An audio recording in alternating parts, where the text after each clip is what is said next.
Alors, bonjour à tous et ravi de vous retrouver pour le débrief de ma journée du 15 mai 2020.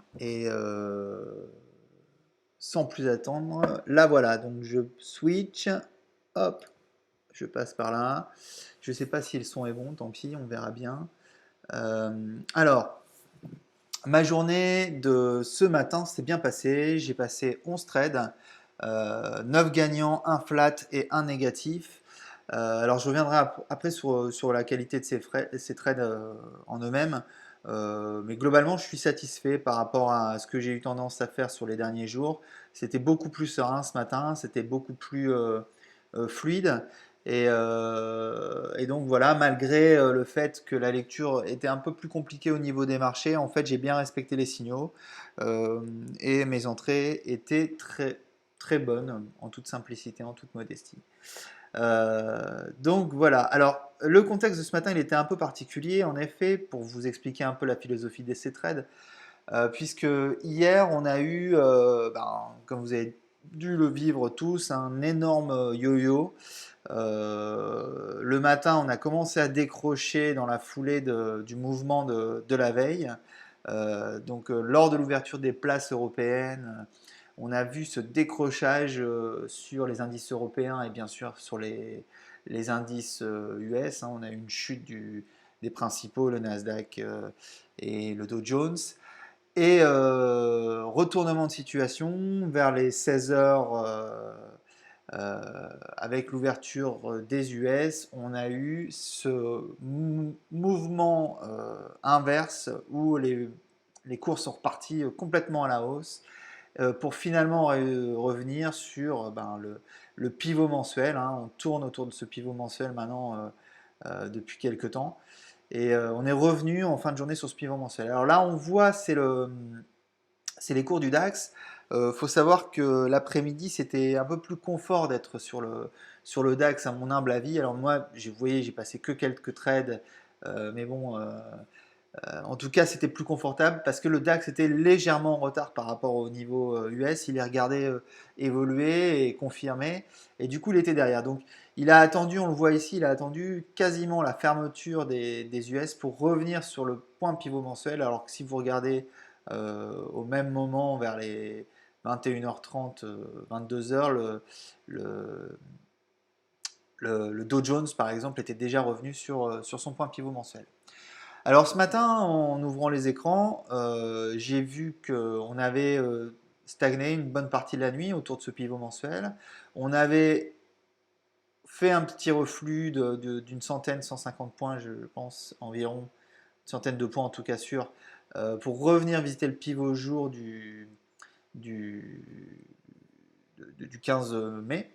Et donc quand j'ai ouvert les écrans, on était à ce niveau-là, donc entre 8h et 9h, et j'avais intuitivement, je me disais, on était environ là quand j'ai ouvert les écrans, et intuitivement je me disais qu'il y avait une possibilité que les cours du DAX viennent rechercher le pivot jour, comme ça avait été le cas pendant la nuit, et qu'ils aillent aussi faire une visite du pivot mensuel. Donc je disais qu'il y avait une forte probabilité que les deux bornes soient touchées ce matin. D'où un premier trade encore en pré-market. Donc je ne suis pas forcément satisfait de ce trade parce que c'est toujours très dangereux de trader en pré-market. Bon, il s'est bien passé, mais tant mieux parce qu'on voit que ça s'est passé, ça a été très vite. Euh, mais en tout cas, voilà, dès que les cours se sont ouverts à 9h, eh ben, j'ai réussi à passer plusieurs trades qui ont été finalement assez réussis par rapport à ce premier trade en pré-market. Et on va essayer d'aller les voir plus précisément. Alors, si j'y arrive, voilà, on est un peu tard. Ok, j'ai pas mis assez d'unités. Pardon.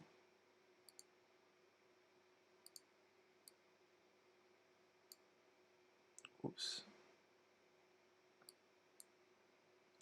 Donc voilà, je vais rezoomer là-dessus.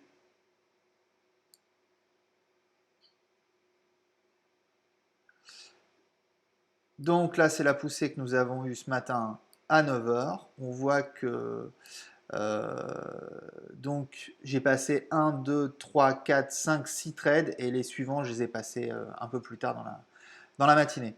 Alors bah, des trades hyper simples, hyper logiques.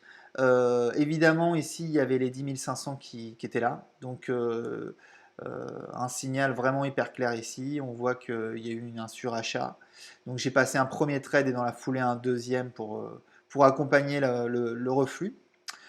Ensuite, donc, comme le mouvement était plutôt haussier, euh, dès qu'on est revenu rechercher le pivot mensuel, bah, j'ai passé deux trades positifs également. Donc, alors c'était évidemment notre pivot mensuel et on voit que c'était quasiment le plus haut. Et un peu plus tard ici, bah, j'ai repassé deux trades à l'achat. C'est là où il y en a eu un des deux, je ne sais plus lequel, qui a dû être flat ou légèrement négatif. Voilà. Mais donc en tout cas, comme vous pouvez le voir, là il y a 7 trades ici et dont des trades ici très classiques, on va dire, sur des excès et puis voilà, des entrées assez claires. Je ne vais pas plus m'éterniser pour le moment. Je reviendrai pas sur les trades passés après. En tout cas, ce qui était confortable aussi ce matin, c'est que comme la semaine a été verte pour moi, comme mon mois est pour l'instant vraiment en avance, j'ai pu trader vraiment en tout petit levier. Donc ça me permet d'engranger des points et en ayant vraiment un confort de psychologique agréable. Et donc bah, ça c'est quelque chose d'hyper intéressant à travailler. Quand on a nos points d'avance comme ça, nos objectifs qui sont atteints, et ben, c'est beaucoup plus facile derrière de prendre des entrées. Alors, il ne faut pas qu'il y ait l'excès inverse de surconfiance en soi et justement de prise de risque inconsidérée. Mais en tout cas, quand on reste assez vigilant et qu'on est en sous-levier, c'est plutôt quelque chose de confortable. Voilà, bah écoutez, j'espère que ça vous aura inspiré. Je vous dis à bientôt et puis ben, bon week-end. Salut!